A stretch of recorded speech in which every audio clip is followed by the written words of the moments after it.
Hello my dear friends, I believe you are all doing well and well. I appreciate your time with my channel. Kindly subscribe to my channel, share, like and comment your thought about this video. Now, the topic for discussion in today's video is Top 11 Most Important Pre-Marriage Medical Test to Do Before Saying Yes I Do to Your Lover.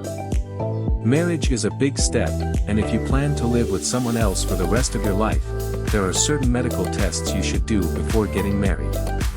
It's great to be in love, but you must be aware of your partner's health status before you make things official and permanent. There's nothing wrong with marrying someone who is not in tip-top shape health-wise, but you'll be able to plan better if you know exactly what you're up against.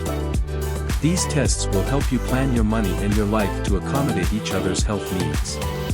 Taking these tests will also help you know if you can live with your partner's condition or if you'll need to call it quits. That being said, here are 11 medical tests you should do before getting married. 1. HIV/STDs. You really shouldn't wait till you're about to get married to check yourself for HIV and other STDs. You need to do these tests regularly, most especially if you're sexually active. Ensure that you get yourself tested and also see a copy of your intended spouse's test so you don't have any surprises when you're married. Marrying someone who has AIDS or any other STD can cause serious complications for you and your children if you don't discover it on time, so this test is very important. 2. Genotype. The earlier you can do this test the better, because it helps to know if you're a carrier of the sickle cell trait, AS. A lot of people wait until it's too late to ask about each other's genotypes, and this leads to unnecessary heartache. Yes, it can be weird to ask a person for their genotype before you become official, but asking these questions will put you in a better position to decide what you want. If two people who are carriers of sickle cell get married, they could end up having a sickler, and this could make life difficult for both the parents and the child. 3. Thalassemia test. Doctors diagnose thalassemias using blood tests, including a complete blood count, CBC, and special hemoglobin tests. A CBC measures the amount of hemoglobin and the different kinds of blood cells, such as red blood cells, in a sample of blood. This is a pre-marriage screening blood test that tests for sickle cell anemia and thalassemia. It is a requirement in some African and Middle Eastern countries before marriage.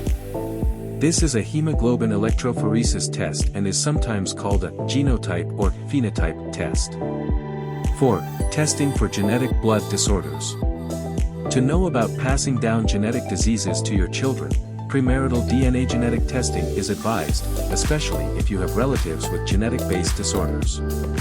If the results come back positive, your doctor or genetic counselor will thoroughly counsel you on your risks. 5. Blood group/rhesus factor. It's necessary to know your blood group as well as your spouse's. This will help you have the necessary knowledge to handle emergencies. Also, with regards to rhesus factor, it can either be positive or negative. Precautions need to be taken when a rhesus-negative woman marries a rhesus-positive husband to avoid rhesus incompatibility issues during pregnancy. Kindly help me by subscribing to my channel. 6. Compatibility test for blood groups. If a couple's blood types aren't compatible, it could cause problems during pregnancy. It's important to make sure that both couples' Rh factors are the same or within a reasonable range. 7. Chronic medical conditions. There's nothing wrong with marrying someone who has a chronic condition, but having this knowledge will save you stress and hardship. 8. Mental health assessment.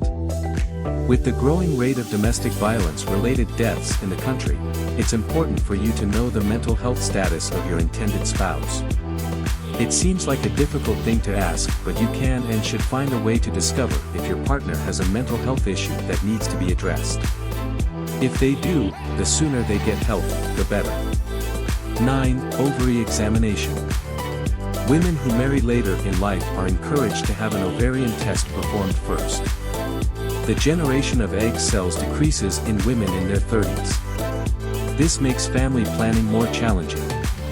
But, if both spouses agree that they will never have biological offspring, the test is no longer necessary. 10. Infertility/infertility test. This one is done to be sure of the fertility of both the husband and the wife. Fertility problems are usually not detected by couples until about 2 or more years after marriage and unsuccessful trials at conceiving. So it is important for the test to be done as it profiles the reproductive hormones in both partners. Semen analysis is carried out on the man and ovulation tested in the woman. Couples who intend to not have kids may need not worry about this one though. If you are planning on starting a family and having children, fertility testing is absolutely important for the happiness of you two as a couple. 11. Physical exam. A physical exam can help identify any underlying health issues that may impact your ability to start a family, or that may require medical attention in the future.